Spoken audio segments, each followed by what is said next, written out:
The views and opinions expressed by the following program and its participants are solely their current opinions and do not reflect the opinions of Bobo 89.1 FM and DMS Broadcasting respective stations.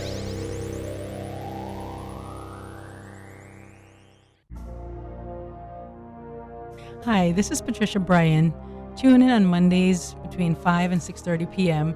on Bobo 89.1 FM for my new talk show, Legal Talk with Patricia Bryan. Do you want to know about the legal system in the Cayman Islands? Do you want to be informed about legal issues surrounding employment law, civil litigation, landlord and tenant, criminal law, family law, wills and trusts, estates?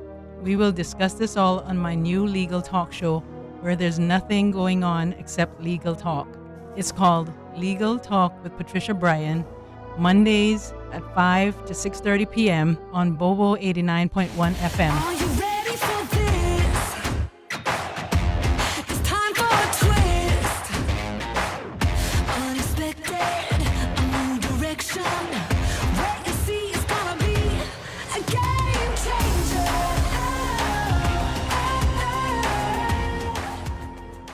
Good evening, listeners. Thank you for tuning in to the third show of Legal Talk with Patricia Bryan. I'm so excited to be here again, providing you with more experts to discuss the legal world in the Cayman Islands. Special thanks to Island Photo for my portrait that I use for advertising and promotion, and Impressions Hair Salon.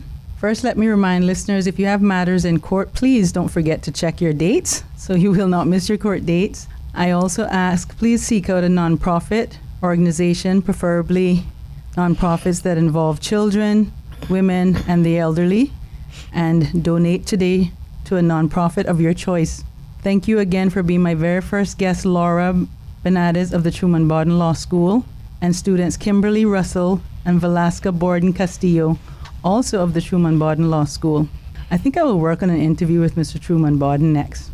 If someone knows how I can contact him, please message. With me this evening is attorney Christine Bodden and Juliet Fenn of Quality Law. Hi, Juliet. Hello. Hi, Christine. Quality Law and Corporate Services is the correct name for the company. Christine will be speaking today, educating us in probate and letters of administration. Juliet over here will be sharing all about wills. Christine and Juliet, it's so nice to have you on the show with us today. It's nice to be here, Patricia. Thank you for inviting us onto your show. We're happy to be one of the pioneering guests. Just to let you know, I guess, a little bit something about Quality, Quality Law Services, and Quality Corporate Services. Quality that's our short name, Quality, was established in 2017. We are a fully Caymanian-owned independent company. We offer both legal and corporate management services. That's a great combination. I haven't found that too often. Yes, thank you. And our services are offered to both local and offshore clients. That's good to know for our listeners who may be overseas. Yes, so good evening, Juliet here. So I head up the corporate side of our company, and Christine, obviously as an attorney, does the law side. But I am also qualified in will writing and mediation, so I'm able to assist Christine with the preparation of the writing of the wills. So that's basically my role on the law side. Okay, so tell us where your company is located. We are located at Cannon Place. That's in the industrial park area. Formerly Merco Center? Formerly the Merco Center, that's correct, Patricia. Call it Merco Center. Yes. We are on the ground floor, conveniently located between V2 on one side. Is that a plug? Sorry. So that is when you get into parking, it's on the right-hand side. Yeah. Yes, okay. That's correct. And then Creative Tech is on the other side of us. Okay. Yes. Okay. And tell us a little bit about yourself, Christine. Okay. I'll try and keep this as condensed as possible. Just a short synopsis of who you are. Okay. I guess, well, on a personal level, yes, I'm a mother of one. I have a teen daughter. Hi, Hannah, because I'm pretty sure she'll be listening to this. And And tell all of her friends her mom was on this show. Exactly. I've been a qualified lawyer since 2006, being UK qualified first, and then from 2008, having then been called to the Cayman Bar. My practice areas generally are family, property, not specifically in this order. Okay. Family, property, wills and estates, some corporate matters. Mostly with the corporate matters, we also tried to provide the services for local companies. So trade and business licensing, agreements, contracts, that sort of thing.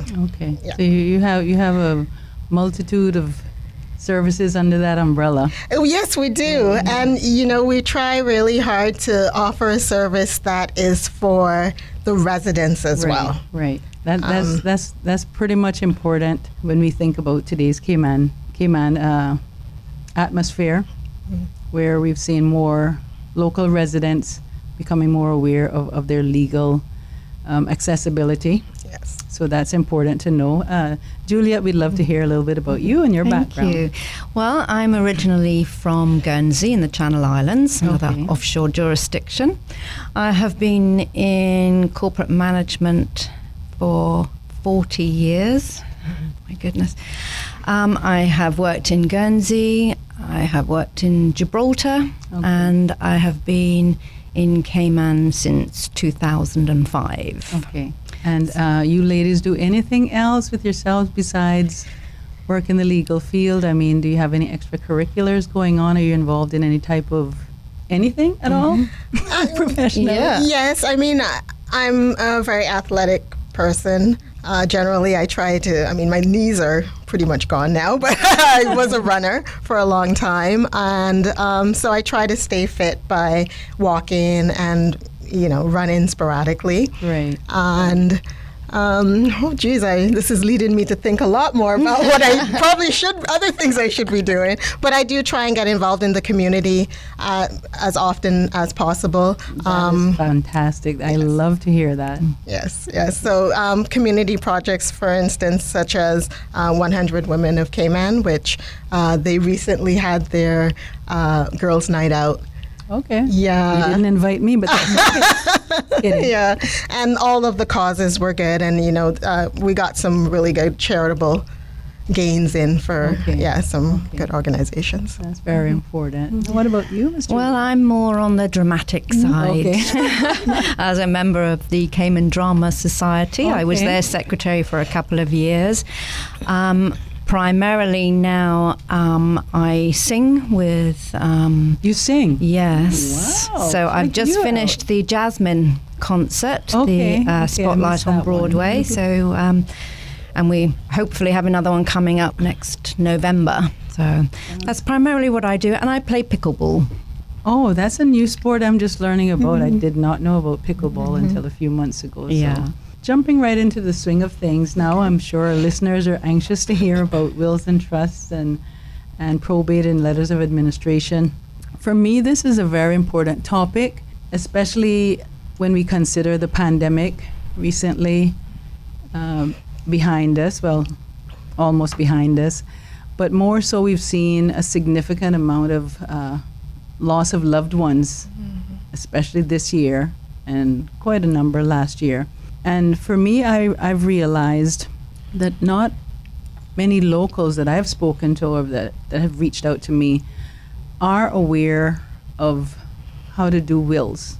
Their loved ones may not have left a will. If they did leave a will, they weren't aware of what to do. They couldn't afford legal services to even do a consultation to find this information out. And I thought it would be very important to speak on this topic pretty early in my show. And I was glad that you ladies agreed to come on board pretty early.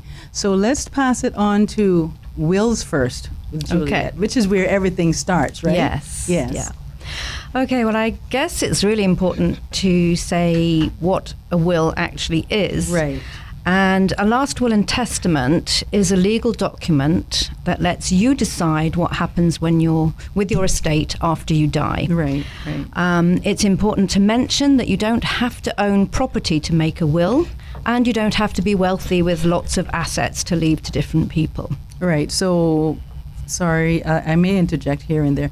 So you could have a car, or you could have clothes, Exactly. or any type of belongings, personal belongings or assets, no matter how minimal. Exactly. It's good to make a will if you want to make sure that goes to significant persons or Correct. places. Yes, right? it's so that Okay. your directives are followed after you die, so you can Right. decide who you want to have your engagement ring or your Right. wedding ring, or simply, if you haven't got anything at all, Right. whether you want to be buried or cremated. Right. you That's know. true. That's true. Yes. So, I mean, you can also have in your will where your pets are going to go.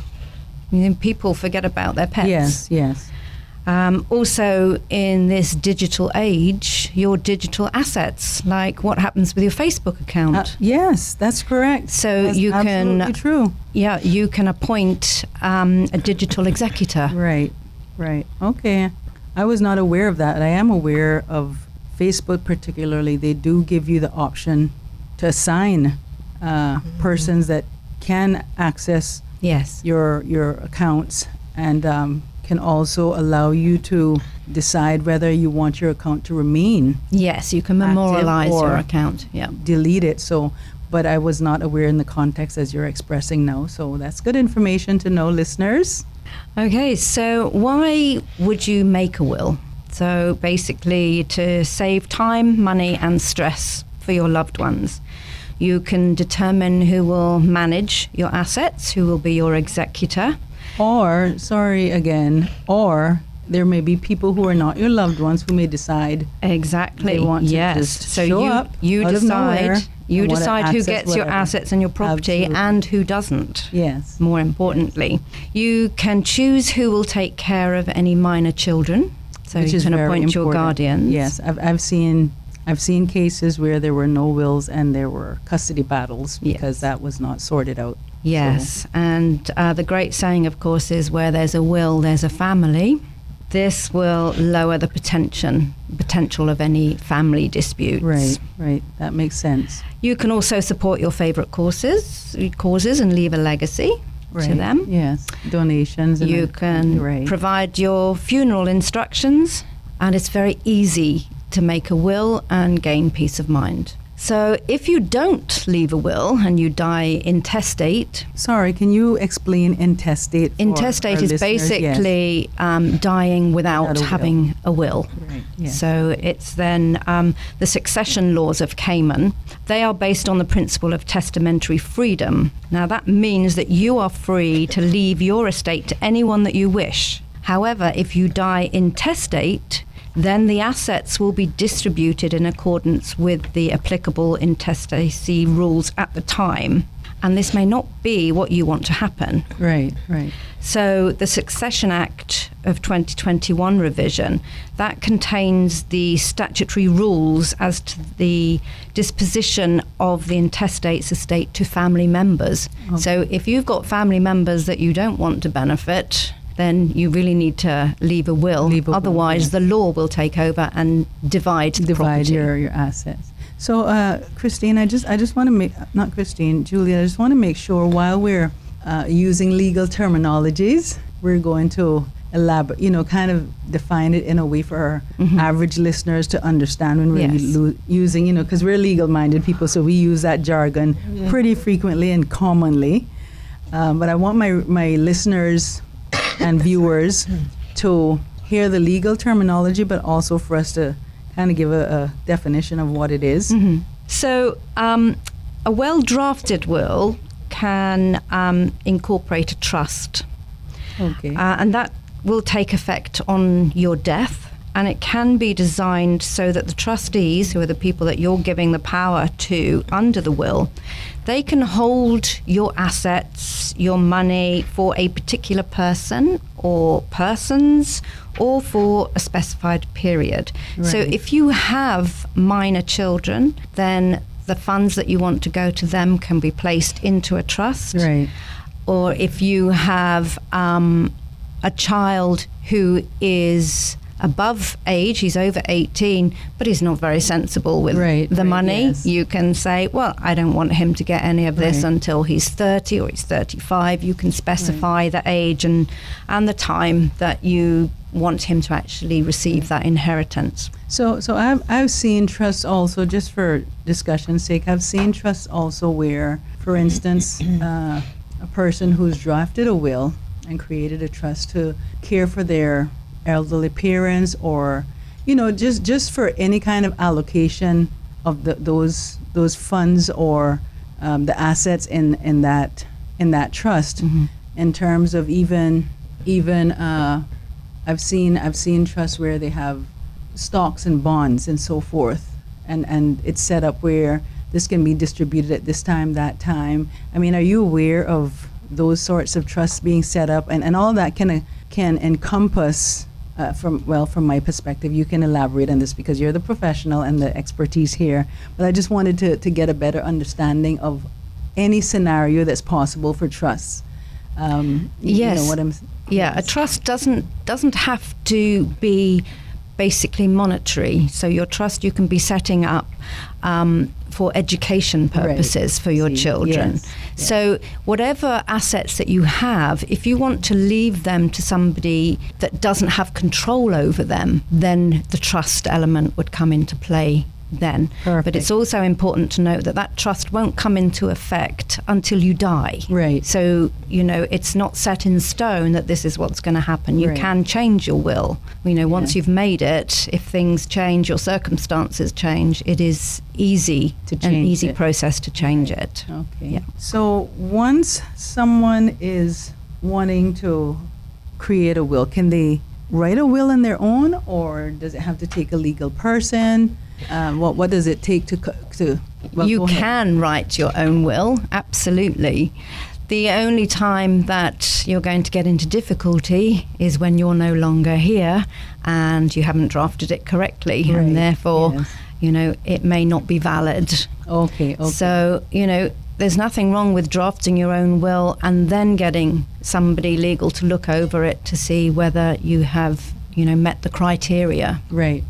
So what would a will look like under Cayman's laws in terms of the legal elements for it to say it's a will? Yes. Okay. Well, basically, you have to be over 18 Okay. to make a will. That's important. The will needs to be signed by two witnesses who are there together. Right. And who are of sound mind and body. Exactly. You also have to be of sound mind to make your will. But those the persons that are witnessing your will cannot be beneficiaries of that will. They can be the executor, Right. but they cannot be beneficiaries. And for the sake of our listeners, what's an executor? The executor is the person that you are putting in charge of your will and when you die. Okay. Who reads the will and makes sure that your wishes are honored. And they distribute all your assets for Okay. you. So, Okay. yeah. Which will be covered when we get to the probate. Yes, I'm getting ahead of myself. It's exciting stuff. So Yeah. Yes. Oh, that's good. The will yes.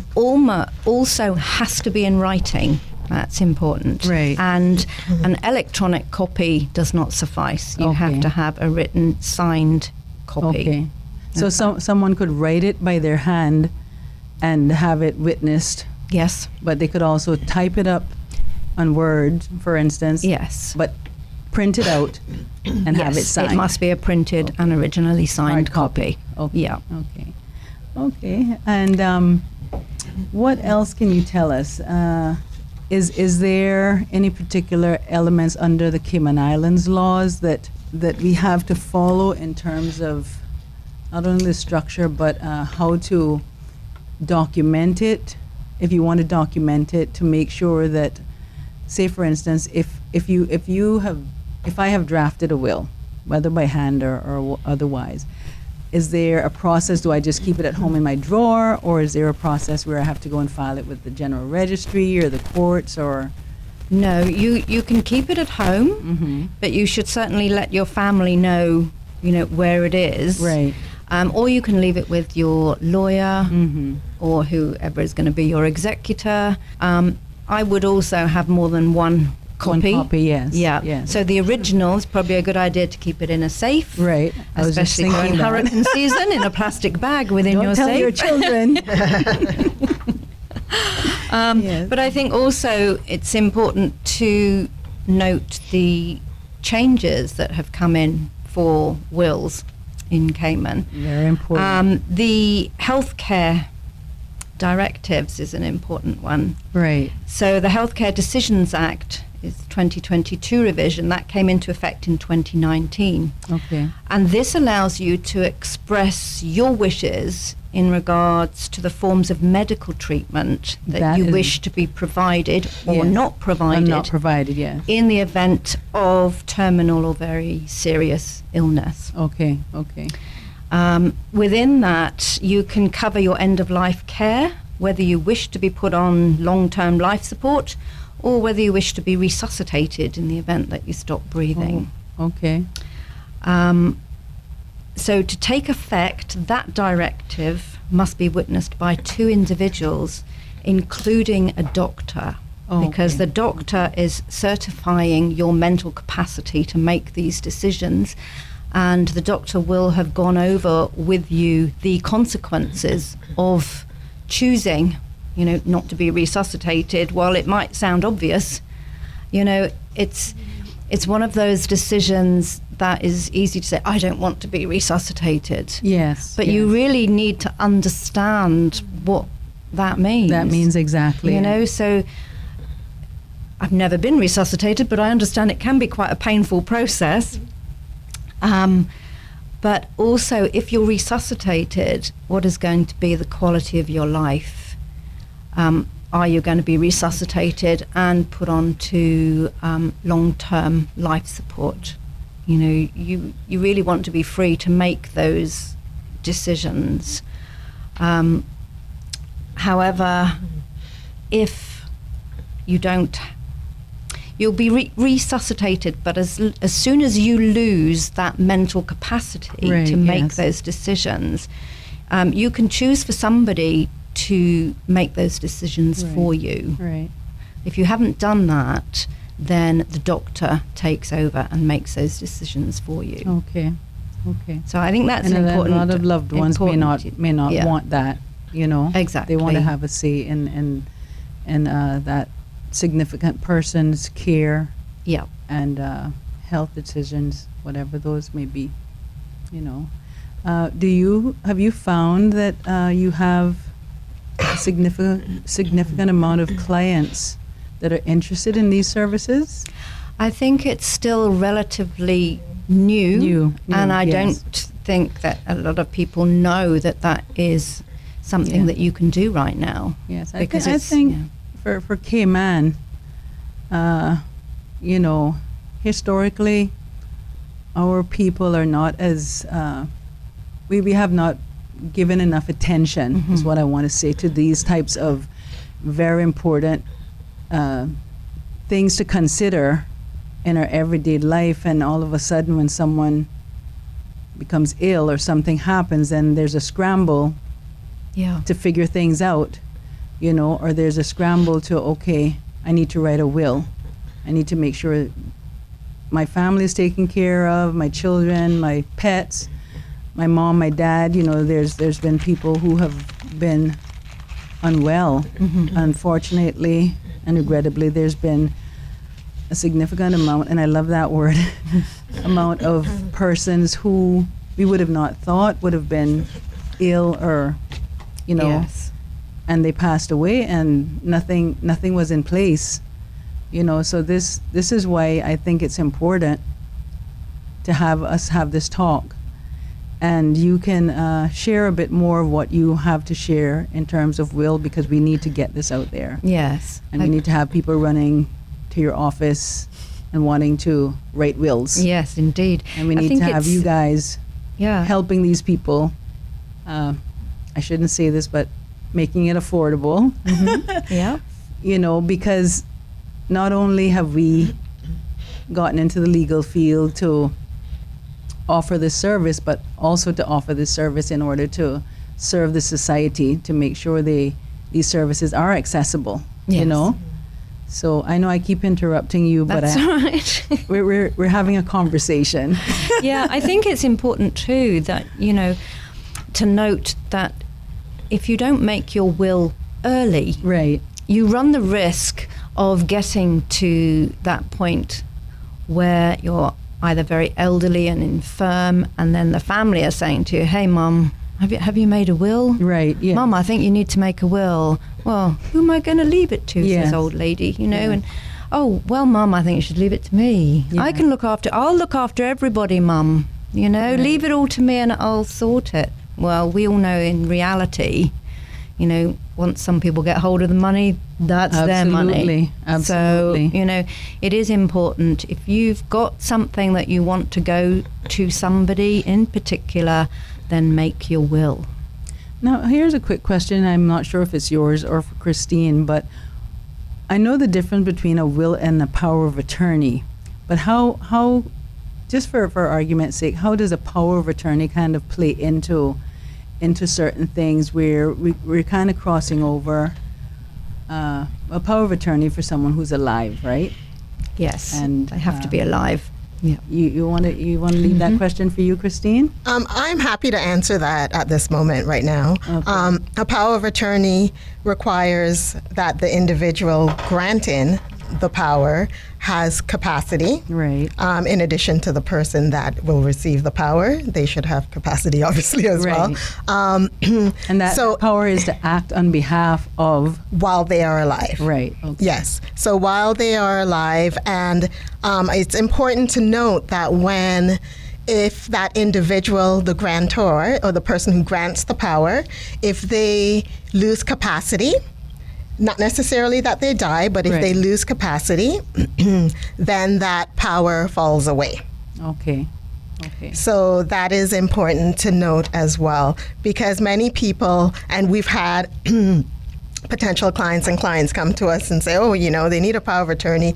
First question is, does the individual have capacity? Because sometimes people mistakenly believe that the power of attorney can be for their loved one that's already lost Already capacity. passed. Yes. Or okay. That has lost capacity. exactly Okay, has okay. already lost capacity, and that in-law and the practicality of it is that cannot work Right. because the person does not have the legal capacity, the mental capacity to then grant that authority. that authority. Okay.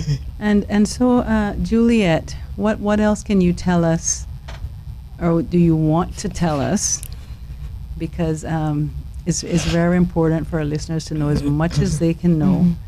I know it'll get into more legal stuff, but that's fine. Yeah. Just if we can swishy swashy and explain the legal stuff, but let's get into the nitty gritty. Yeah, I think it's important to leave the legal side of it to the attorneys, Right. and basically to decide what you want to happen when you die, or in the medical directive before you die. But it's important, I think, to finish with knowing that you don't have to be wealthy to have a will. You just have to have something that you want to go to someone else. Yes. Yes. And in order to make that happen, you need to have it documented. Right. Right. You can do it yourself. It's very simple, as long as you follow the rules to make sure that it's a valid will. Right.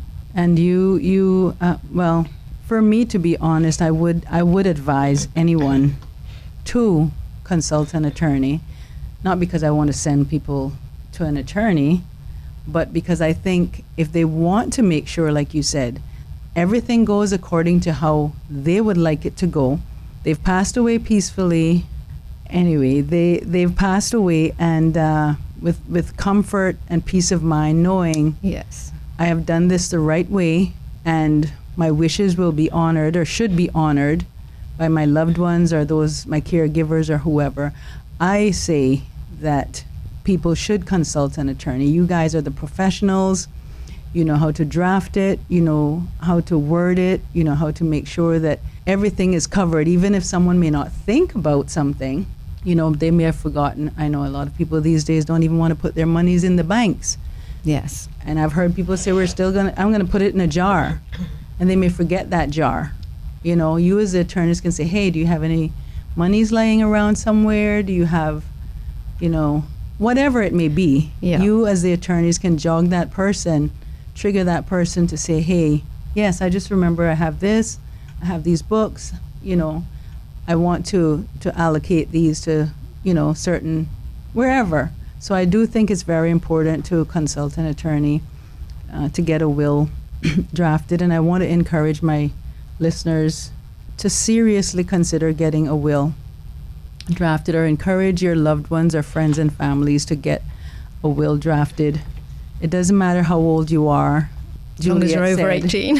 As long as you've become 18, parents, if your children are turning 18 and they may have a car, anything. We've seen, unfortunately, a lot of young people also recently passing away, and I want to encourage parents to have them get a will, because they've started working. A lot of young people have made investments even at 18, 20, 25, and they have no will. So that's important also for our young listeners. Think about getting a will. Parents, grandparents, encourage your grandkids and children to consider getting a will. I'm going to turn it over to Miss Christine Bodden. Can I just interject with one thing first? Yes, go And I think ahead. it's important to just clarify that I am not an attorney, but I am qualified will writer. Okay, and what was the difference? Well, I'm not an attorney, so I haven't been to law school, Right. but I have taken a very in-depth certified course Okay. for will writing specifically. Okay. So in the So- Cayman Islands, that's valid. Well, I'm in the very fortunate position that Okay. I have an attorney as my partner. Okay. I see what So you're saying. So she signs off. I can draft it and everything else. I can have the discussions Okay. with the people, and that keeps your costs down. Right, that's so true. if you go to an attorney first, Yes. then You're paying attorney you're fees. paying for them to take all your instructions and everything else. Whereas if you Right. come to quality, you can get it done by a non-lawyer, Right. knowing and being having the confidence that it is being reviewed Right. by an attorney. Well, that's very important for our listeners to know. That's more incentive to seek your services, because everyone is always looking for cost-effective Yes. services. Christine, take it away. Thank you, Patricia. And thank you, Jules, for highlighting the importance of wills. And again, also by putting it out there to the public as to how Quality can assist individuals with getting their wills and estates in order. So I'm going to discuss probate and administration. Right, Because the practicality of it is that having the will is one thing. right. Sometimes not having the will is another. Thing. Yes. But it doesn't stop there. There is a process that individuals or that the deceased or their executors will have to go through, which includes filing documents with the courts, Okay. so that they are legally entitled to administer or distribute the estate. And this is just to be clear, despite having a will, in addition to having a will, in the Cayman Islands, that will still has to be probated. That's correct. Okay. Yes, that's correct. Because So I've found, sorry, Christine, that's I've okay. found that a significant amount of people that have spoken to me was not aware of that. They think because there's a will, if there has been one, okay, everything is fine. We don't have to worry about anything. And I know that that's not so. yes, that's correct. And that's a very good point to raise. We've had clients come through and the same thing, they weren't aware that there was that, obviously Next we step. didn't write that will Yes, because then they would have been advised, obviously. Yeah. But there are those next steps that we Yeah. need to discuss and be aware of. So what is probate and administration? Essentially, it's the production of a legal document issued by the courts, where a judge then is satisfied that a person, or in some cases an organization, should be permitted to deal with the deceased estate. Okay. So I'm just trying to make this in layman terms so that people understand that the buck doesn't stop with just the will. Right, yes. They do have to then go through this other process. And this is where sometimes people, if they have drafted their own will, and good for them if they have, which is great. Yes. They may find it very helpful Yes. to then seek legal services Okay. to take it to that next step. So let me ask you now, if a person wants to probate, my loved one has passed and I have a will, I come to you for the services, you can take on the responsibility to take this matter to court for me and have the courts probated, or is it something I can walk into the courts and do on my own, or? Oh, certainly. An individual who, if they feel that they can deal with that aspect of it themselves, sure they tedious can. aspect. Yeah, but there are a lot of tasks. Yes, and technicalities involved. So I'm going to run through that. So we know that if there was a will left behind, then it's a grant of probate. That's that legal document that I mentioned. Right. And if there wasn't a will, then as Juliet mentioned, the individual would have died intestate. Right. So that's what Without that a will. means. And then what that individual has to seek is letters of administration. Okay. So that means, basically there's probate if there's a will, Right. and there's letters of administration if there isn't a will. Okay. And so when I spoke to that legal document, Right. it's one or the other depending on the state of the affairs, Right. of the person's deceased. estate. Yes, Yeah, exactly. yes. And sorry, for the sake of our listeners, estate would mean basically whatever that was yours and you passed on and Oh, left yes. behind. Yes, right? any assets. It Yes. could be money. It could be Doesn't jewelry. necessarily It could mean be property like real estate No. property or anything. Just want No. to be clear on that. Yes. Okay. Yes. So probate and administration is governed by the Succession Act, and also the probate and administration rules. Okay. So there's the act to consider, and then there's also rules. The Okay. rules tell you, for instance, speaks to the time limit. Okay. A lot of people don't realize that there is a time limit to apply to the courts for either probate or letters of administration. Okay. And that time limit is 6 months after the deceased, after passed. passing. Yes, okay. Of the deceased. Hear that, listeners? 6 months after the deceased has passed. Yes. It does not mean that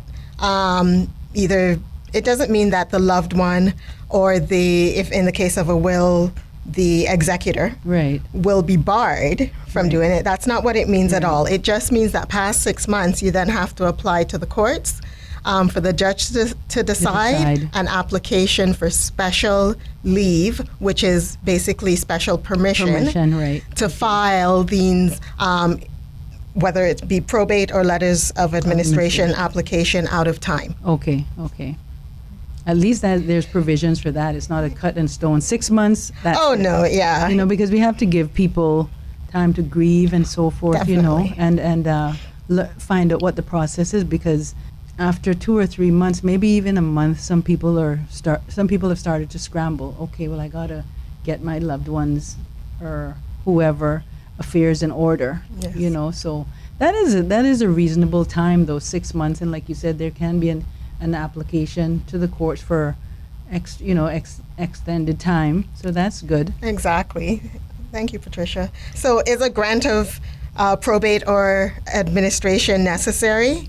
Yes. As you rightfully asked that question earlier on, it is necessary to administer the estate of the deceased. Okay. Now, there are some situations where, for instance, if there's just one child and that person, or it was just the wife and no children, and essentially that individual's name was also on every other account, and sometimes in that situation you'll find that if there wasn't a will they may not necessarily have to go and apply for letters of administration because no one else is being affected. Right. But that's still a risk because sometimes you might have people pop up Right, yes. that you just didn't know about. Not Yeah. know about, yes, and people that think they have rights to Exactly. certain, Exactly. Yeah. So really the cement is to go through the proper legal channels and just to ensure then that, for instance, the organizations holding money or assets that that individual is actually the correct person and the only person that should receive anything from that. And also, too, for me, what I have found is that it's important to do this process also because sometimes there are assets or other estatable items that come out in these proceedings, where you may not have known your loved one had. That's correct. That's a very certain good point, assets or Patricia. access to certain things. So I've seen that happen too, which is another important reason to go through that the law provides to go through this process, because I've seen where people have discovered there were overseas accounts, overseas property. Yeah. They had a brother overseas or, that sort of thing that they never knew about. Yes, I mean, that's so true because, life happens and then Yes. sometimes people pop up out of the woodworks, Yes, yes. right? But so who's entitled to make this application? For a will, the executor. If there hasn't been an executor assigned, often it's just another family member that's aware of the will. And then that individual on probate could be applying to essentially become the executor.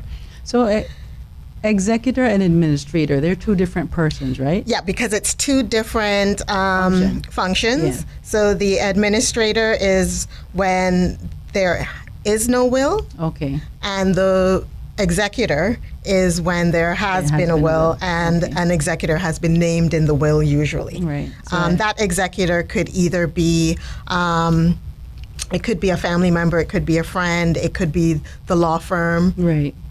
Right. Yeah, Okay. yeah, yeah. And I've seen cases where the courts have stepped in and became executors. I've seen two cases where that happened, where the court stepped in because of a minor child. Yes, lack yes, of that a can will, happen. and the court stepped in, and the parent unfortunately passed under tragic circumstances, and it was aware that the parent had assets, and they stepped in and were, you guys know about these things, so I'll let you get on with yours. Yeah. Okay, thanks. So when there's no will, and then the law sets out who is entitled by an order of priority, this would apply to letters of administration. Okay. So whereas with a will, it's usually clearly defined who is going to distribute the assets, the estate, right? That's the executor. Okay. But you're not going to have that benefit when it's that the individual did not leave a will behind, Okay. and then you have to apply for letters of administration. Okay. Right? The law prescribes for a priority in terms of an order in which people are given the entitlement to Okay, apply. okay. So, for instance, the wife or the husband, so the spouse, Right, would right. be the first individual that would be entitled Okay. to make the application. If the deceased was divorced, then that falls to the children. Oh, okay.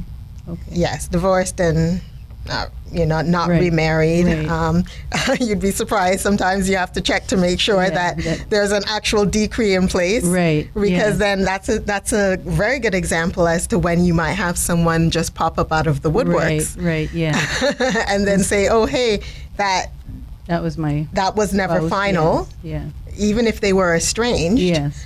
And Sometimes loved ones don't even know that either yes. until this comes up. Until Yes, this comes up yes. as well, exactly. And then the children, and then it goes on after that. So then it could be full siblings would be the next priority. Okay. And if there aren't any full siblings that will come forward to make the application, then it could be then they consider half siblings. And so there is, the law There's a prescribes. distinction Yes, between the half law. and whole. Oh, Yes, wow. so the law does prescribe for an order of priority. Okay, And so those are the nuances, basically, that is very interesting to that's- know, because and it's important to know Yes, because it yeah. could make the difference between an application failing or not. Right. Yes. And what about what about siblings of the deceased? Yes. Is there? Okay. Yes. So that's where it could be detrimental to know if it falls down the line, Right. and it has to be a sibling of the deceased that's making the application. Yes, their priority is lower, Okay. lower compared to the wife children and the wife and the children, or the husband. Okay. or the spouse generally. Yes. Yeah. That's important to know. So we've discussed the time limit. Bringing that back, that's the Yeah. 6 months. Yeah. And permission of the courts needs to be granted for certain within those 6 months, Right. or special leave, Right. special permission Right. Okay. needs to be applied for through the courts. And this is all through the grand courts, because I've had people approach me and saying, "Why does it cost so much?" Thinking that it could go to summary court the same as a criminal or traffic matter, and I don't think people understand the reasoning behind it having to go to a higher tier. I call it a higher tier court, in order to.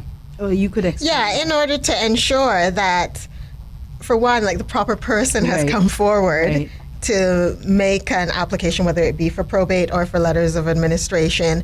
And, it is quite a significant thing to have someone in charge Yes. Yes.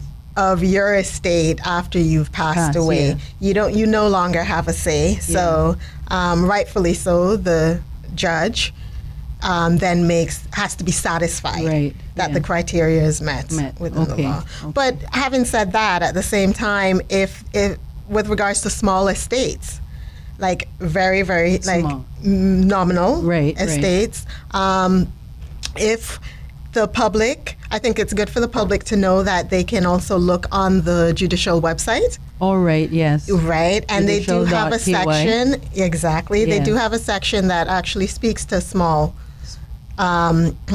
estates and how Okay. that can also be handled. Okay. Yeah. So in the probate and administration rules, as amended, that's basically where you can find, if for the individual who wants to make this application on their own or attempt to do that first without seeking legal expertise, Okay. they could also refer to those rules. And it does set out templates. I think people usually find out that the templates are great, Yes, yes. but then there are other Other things that go into the document exactly. too, that is Yeah. has to take a legal person to insert. Exactly, If yeah. it's very, very simple, yes, because we have a lot of people, unfortunately, who really don't have much, But that template really takes a legal person, because there's many other things that has to get Exactly. And inserted It into does, this document to and- make it valid and cover everything that you want to cover before anything Yes, happens. I think it's important to say that you don't know what you don't know. Right. yes. And Right. that's where the legal element comes in. I mean, there are certain instances that, for instance, one is where a chap had got himself a life insurance policy and he'd named his wife as the beneficiary. He then divorced, got remarried. He'd made his will thinking that he'd left everything to his new wife. new wife. But of course, his life insurance policy Hadn't been hadn't been changed. changed. Yeah. So his first wife And- got the proceeds of his life insurance. And those are the sort of things that you don't think about. Right, right. So this is where, Christine, as the expert here, will, point everybody in the right direction to And make sure that even the- everything's covered. Even the very wealthy don't think about those No, that's things, right. and they have the means to consult, and they never do. Yeah. So it's very important that whenever there's a life-changing event, a new baby, a new wife, a new husband, someone goes off to college, different things, there may be a grandchild, something life-changing, you've opened a new, you've started pension, you started a new life insurance, those sorts of things, it's important that you consult legal services to make sure that everything is up to date and everything has been changed, because as we say here in Cayman, that person could be rolling over in their grave because, thinking, of course we know they're not thinking, but thinking, I forgot to change my beneficiary, and your loved ones that are left behind is thinking, why didn't we think of that? Why didn't mommy or daddy think of that? So it's very important, listeners, that you do seek legal services, first to get a will, but also when there's a life-changing event of any kind, no matter how much happiness it brings you, that to make sure your wishes are always on record and honored. When you change jobs and you want to change your beneficiaries on your pension and your new job, those sort of things, all of that stuff goes into considering with your will. Yes. Thank you, Patricia. And also because it is quite important to in law, we call this a codicil. Okay. So if you're going to make a change, then even if an individual has drafted their own will, Right. and they want to bring it to us just to have a view of it, and the will is fine, and then Right. they want to change it, then they may not know how to make that change. Make those changes. And it is, as Juliet mentioned, it's quite, it's not that arduous to do. It's a codicil, and it's just basically says what the change is, and it will override Right. what was in the previous will. And sometimes it's a half a pager. Right, yes, yes. And I've seen a situation where I've actually seen 3 situations like this in Cayman where persons gave persons permission to reside on their property or use their property. And they may have given a letter of permission, or they may have verbally gave permission, and then they passed and they didn't put this permission in the will, and now the persons that are on those properties or using those properties are left, for lack of a better way of saying it, high and dry. Yeah. And that becomes a legal issue for the person that is utilizing the properties, but also for the families that the properties have been willed to. Yes. So that's another important thing for us to think about when we're drafting these wills. Yes. Yes. And then also with, it's interesting that you mentioned about pension. Right. Because that's one area Yes. where it's not necessarily going to be governed by the will. So for instance, if a married couple did not complete their divorce in time before one of the spouses passed away, Right. the pension will still automatically go to the surviving spouse. Oh my goodness. Even if on their deathbed they had not been together for 20 years. Right. But if that divorce decree was not issued Right. and the divorce was not finalized, then that pension will become the benefit of the surviving spouse. Well, and that's under the pension law anyhow. I think it's important for you to repeat that again, Christine, please, because we know right now in the atmosphere in Cayman, pensions is a big, big issue right now. There's been some changes to the pension laws since the pandemic, and we've recently I've recently been aware there's more changes coming. There's a recent motion passed in the House, and there are more changes coming. So that's something I think is important for you to repeat, so people can be aware. We've seen a lot of different shuffling with relationships and family dynamics and so forth in Cayman also. Yeah, and those aren't happy situations, but the practicalities Right. Can be quite detrimental just to a family Right. situation Absolutely. financially. Yes, definitely. If the affairs weren't properly concluded, Right. like I for agree. for a divorce Right. Yes. prior to the deceased. Yes. Okay, so basically for an application, this is just going to be some practical suggestions. Right. And not just suggestions actually, but what's also required in accordance with the rules. Right. When you're making either an application for probate or an application for letters of administration, you might wonder what documents must be submitted with the application. So when we're speaking about wills, then you must attach the death certificate. Okay. Right, and this is just some practical stuff for the Right. person, the layperson out there, who, that's important if it to can know. help them, Yes. and they're going to make this application on their Yes. own. It has to be either an original or certified Copy. certified by a notary or such. Right. And that can be And the will. obtained from the general registry. Yes, that's If correct. they passed in the Cayman Islands. And they need to get Yeah. yes, exactly.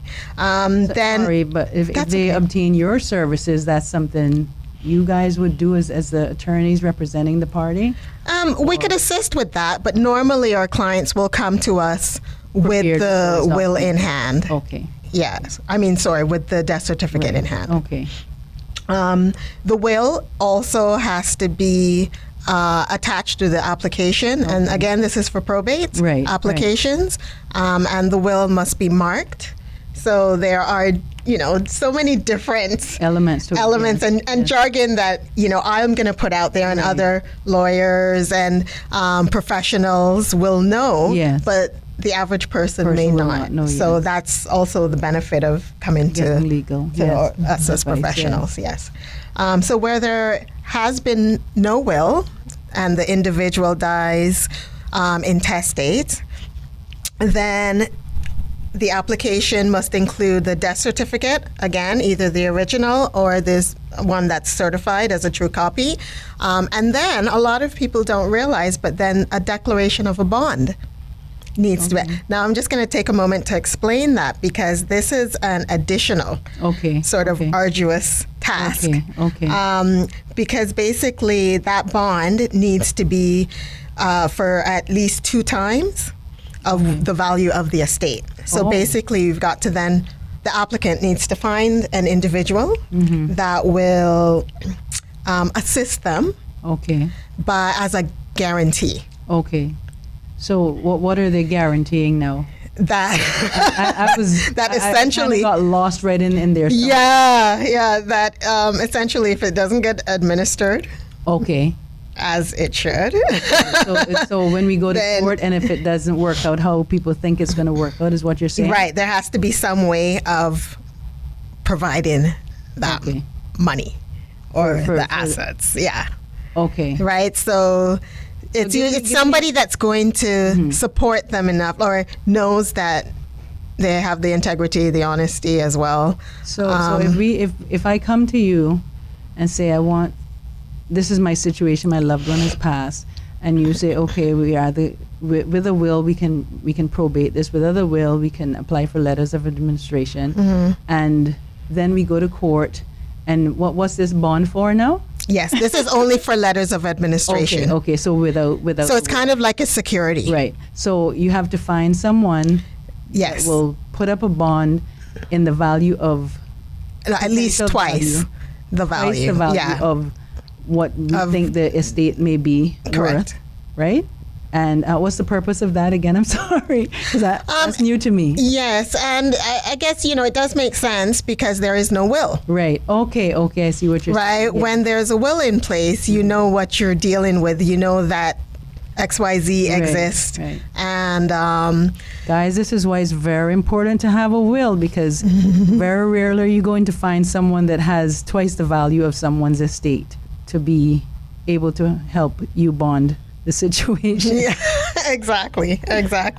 And then there's also an affidavit that has to be attached to the application. Okay. That affidavit is basically the applicant swearing as to their entitlement. Okay.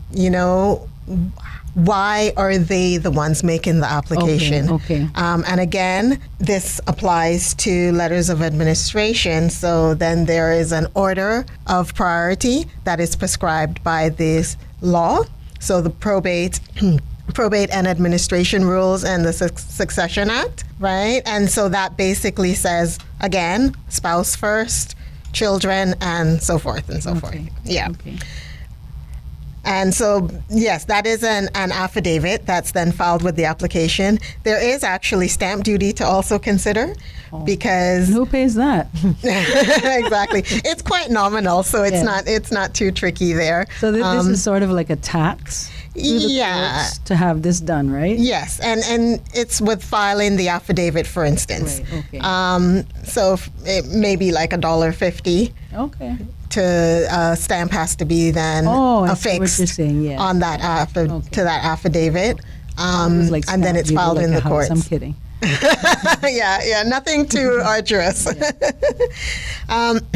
So again, with what costs are involved, well, I just spoke to stamp duty. Generally, there are quite a few fees involved. Okay. I would then say that I would direct people Okay. to the court website Okay. for the fees. Judicial.ky. Yeah, just for confirmation of the fees. I don't Yes. want to misquote any fees Right. there for That's the important. layperson. We like to know beforehand what these fees are going to be because everybody's trying to, curb spending. But Yeah. we also want to make sure everything is in order in our affairs. Exactly, but it is affordable for the individual who wants to take that task on their own. Okay. At least in cost, it's affordable, but there are, like we've mentioned, there are other issues Right. Okay. that could become problematic later. And where are these applications filed? These applications are filed at the courthouse. Okay. That would be the Kirk House building, Right. the civil registry, Okay. yeah, which is upstairs on the third floor, I believe. Yes. Yes. I need to remind myself sometimes. Yes, because the courts have been expanding, which is a really good thing. So happy to see that happening. But back to you, Christine. Okay, thanks, Patricia. So what happens after the applications have been filed? And when I say applications, I'm just going to take a moment to define that because I'm referring again to either probate or letters of administration. Okay. So once those applications have been filed, then a notice actually is posted at the courthouse. Right, on the ground floor. On the ground floor, Okay. exactly. And that is the purpose of doing that is to allow for any individuals who could potentially contest Right. an application. And or be aware that... or so that they are aware right, of. that their state is going through Exactly. that. Exactly. that process. Exactly. And then there's also advertising that takes place in the Gazette. Okay. Exactly. So there are two mediums by which such applications are then put out to the public. And then there's an opportunity for members of the public who might have some association Right, for whatever reason. to come forward. Okay. Right. So that process can sometimes take, I believe, about 6 weeks. Right. Okay, I was going to ask that question. Yeah. Yes. Yeah. So not to be startled if when you make your application, file that initial application, you don't hear back from the courts right away. They're in the background doing their jobs there's a to process try and to go get through. Exactly. And a certain period of time for noticing. It says if when you're getting married, you have to post that notice there in the court's office. You have to post a notice, and it has a certain time frame for the public to know you're getting married. It's similar to that process, listeners. Exactly. Exactly. Thank you, Patricia. So, as mentioned, it's just in order to give notice to anyone wishing to show a cause Right. against a particular application Okay. as well. And then there's a caveat that we could discuss Okay. as well. This ties into this potential individual that could Come out of the woodwork. contest, right? Yeah. So sometimes you'll have an individual that has a priority. For instance, with filing letters of administration, Right. and they'll file a caveat, and that's sometimes to give them an opportunity to look into whether or not somebody else who's yeah. claiming Right. that they have a cause in the Right. matter. Okay. It sort of will stop them. Right. It'll stop others from filing Okay. letters of administration in Against the estate. against the estate during that period. Okay. Yeah. So what happens after the application is published? Well, once everything comes back clear, then the application will go before a judge. Okay. And the judge basically administratively is how that's dealt with. The judge then decides whether the application satisfies the requirements under the law. Laws, yes. And when I say the law, I mean primarily under the Succession Act and the Probate and Administration rules. So once the judge determines that the requirements have been satisfied, then a grant of either probate or letters of administration, depending on which one was applied for, Okay. is then granted. Okay. And the parties are notified? Yes. So they would be notified. If it's through their lawyer, then the lawyer would notify them because then they would have received the sealed documents from the courts. Okay. If it's an individual that has dealt with it on their own, they may want to keep going to check back with the courts for that. Okay. And what is the responsibility of the applicant after receiving a grant of probate? Yes, I was just going to ask that question. What happens next? Or letters of administration. Yes. Well, that's when the real work also starts, with distribution. So distribution of the estate, either in accordance with the will. There's huge responsibilities there on the part of the executor. To ensure that, for instance, they have a proper inventory, which also has to be filed by the courts, filed with the courts, sorry. And to ensure that they are distributing the estate in accordance with the law and the will. Okay. Distribution must take place usually within 1 year. Okay. Sometimes, life happens in terms of you may not be able to find certain individuals and that sort of thing. Put best efforts forward as the executor, of course. And then, you have a year to work with. So that usually works out. I'm sure there are instances where not able to meet the year. Right. That happens too.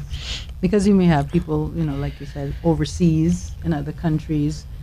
They have to be found. They have to be included. Yeah. Sometimes we become detectives too, just to find some of these beneficiaries, And then accounts also have to be prepared.